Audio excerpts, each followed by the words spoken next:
యోబు గ్రంథము 14వ అధ్యాయము 1-22 వచనములు. స్త్రీ కనిన నరుడు కొద్ది దినముల వాడై మిక్కిలి బాధనొందును. పువ్వు వికసించినట్లు వాడు పెరిగి వాడిపోవును. నీడ కనబడకపోవునట్లు వాడు నిలవక పారిపోవును. అట్టివాని మీద నీవు కనుదృష్టి యుంచియున్నావు. తీర్పు నొందుటకై నన్ను నీ ఎదుటకి రప్పించి ఉన్నావు. పాపసహితునిలో నుండి పాపరహితుడు పుట్టగలిగిన ఎంత మేలు!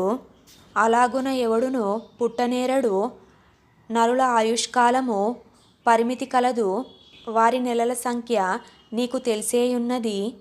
మించజాలని వాయఃపరిమాణము నీవు వారికి నియమించి ఉన్నావు.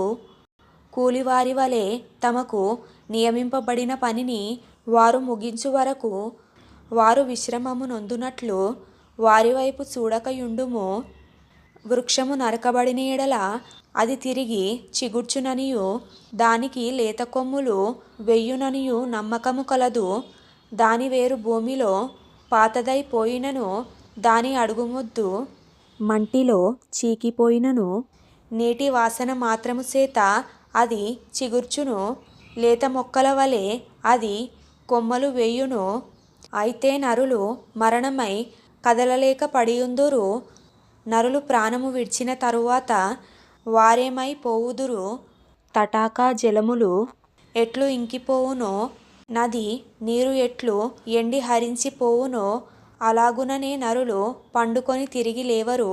ఆకాశము గతించిపోవు వరకు వారు మేలుకొనరు.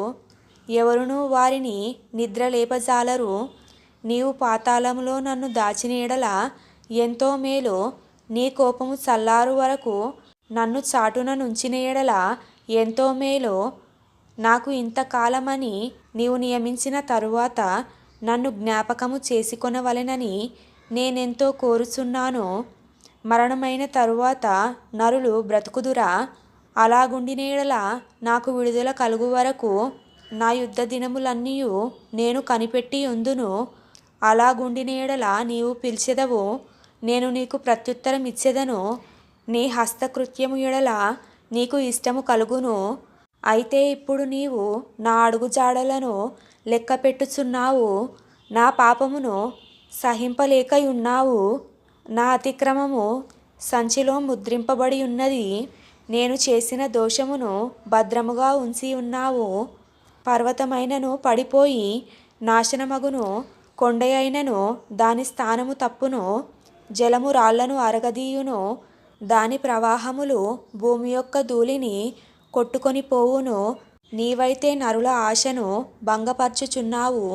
నీవు వారిని ఎల్లప్పుడూ గెలుచుచున్నావు గనుక వారు గతించిపోవుదురు. నీవు వారికి ముఖవికారము కలగజేసి వారిని వెళ్ళగొట్టుచున్నావు. వారి కుమారులు ఒకవేళ ఘనత వహించినను అది వారికి తెలియకపోవును.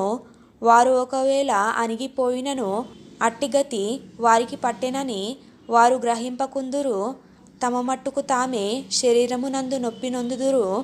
తమ మట్టుకు తామే ప్రాణమునందు దుఃఖపడుదురు.